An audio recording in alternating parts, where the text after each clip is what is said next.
Good evening, everyone. My name is Sarah Nicholson. I'm the editor of Cuisine magazine. Welcome to our first ever Cuisine Masterclass. It's fantastic to have so many food lovers all in one room. So we're kicking off tonight with the chef from New Zealand's premier seafood restaurant. In 2001, Martin opened Martin Bosley's in Wellington, where he is today. Martin's restaurant has been a top 50 finalist in our awards every year, unsurprisingly. He has taken out the top award of New Zealand's Restaurant of the Year, and last year he was runner-up in our fine dining category. Please give a warm round of applause for Martin Bosley. Wow, thank you. Thank you very much.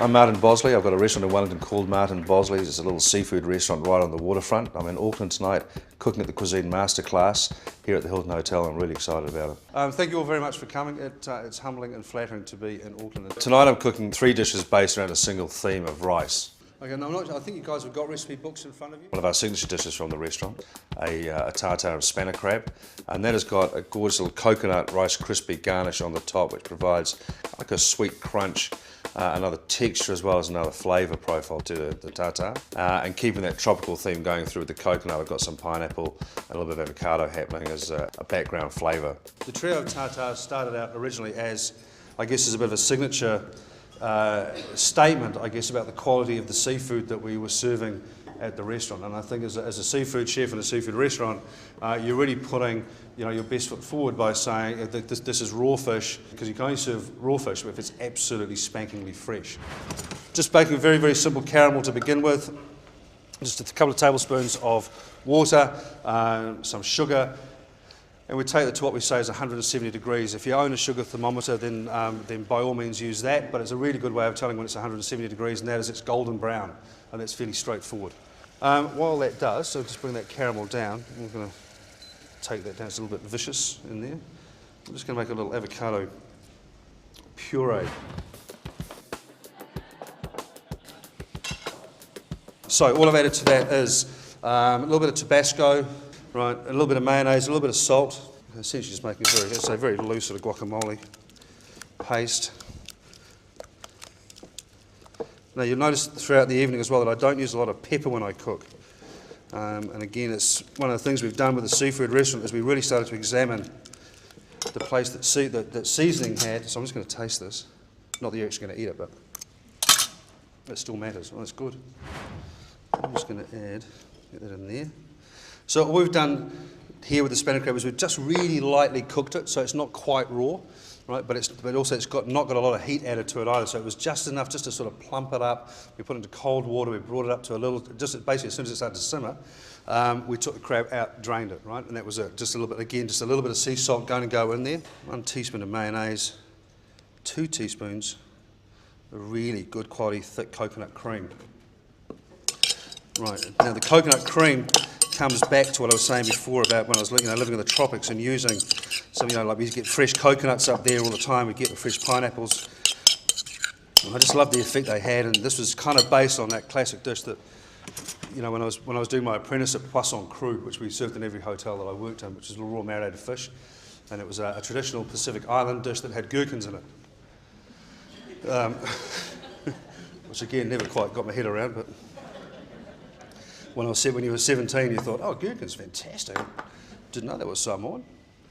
Right, sort of getting there on that. Okay. So pineapples. We used to be able to tell a pineapple was ripe if you grabbed they had the spikes that came up, and you grabbed the centre spike, you pulled it out. If it came out really easily, the pineapple was ripe. They now sell as pineapples without the spikes on the top. So it's not quite so easy to tell. So the best way to do it is actually just to feel the weight of it. And if it feels heavy in your hand and you tap it, it has a slightly hollow sound to it. It's going to be ripe. Also the smell on the base, it has a good pineapple smell coming through, as it should do, rather than smelling like anything else. Then your pineapple is ripe. Right, okay, once we get to that golden brown stage, we're just going to tip in those rice bubbles. We'll do that, take that away off the heat now. Stir these through, and this will go to a slight, like a sandy texture, and that's just the sugar starting to crystallise in around the rice bubbles, and it will seize up in the pot. You've got to keep it moving, otherwise it'll burn really quickly, very, very easily. What we'll do now, turn off that. I'm just going to tip that onto a non-stick pan. You can just use non-stick paper if you want to as well. One of those silicone silpat mats. So we're going to let that sit to one side and that'll go nice and hard.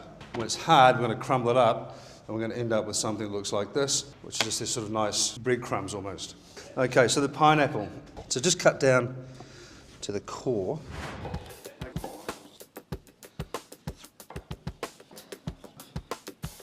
Okay, and the reason I want the pineapple in here is because I love the way the coconut and the pineapple work here together, both in terms of the coconut cream through the spanner crab, the coconut through the Rice Krispies.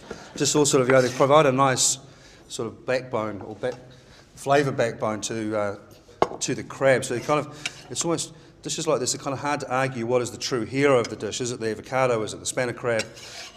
But there's no one ingredient that is better than the other. And they should all taste beautiful themselves. They should all be little heroes in their own right, as I say, and they should all come together on the plate and make something sort of really magical happen. Okay, so once we decided that we wanted to do these 3 squares of fish, I present 3 cubes of fish. The next thing we did is we went and got a whole lot of square moulds made.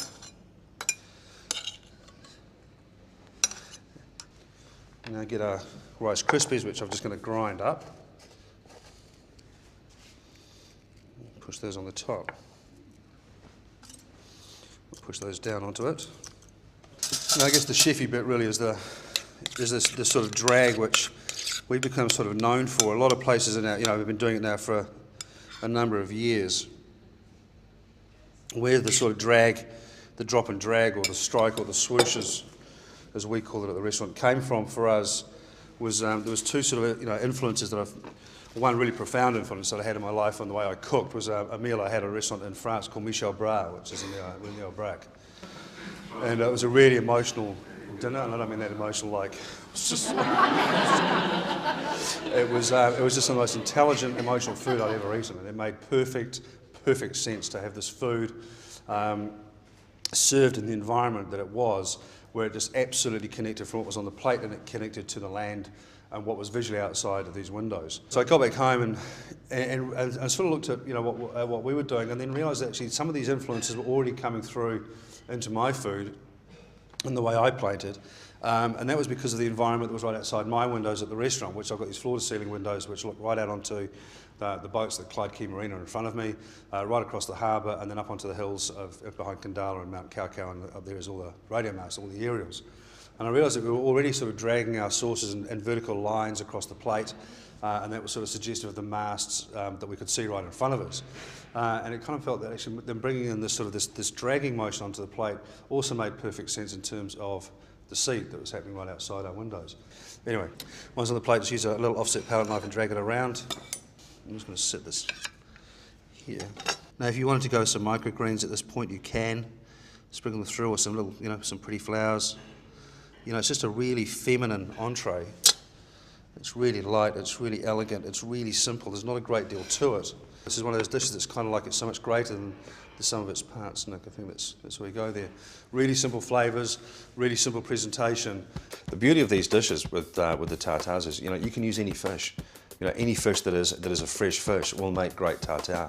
Whether it be trevally or groper or harpocras, as it's also known. Blue nose, blue cod, they all work wonderfully well as a tartare.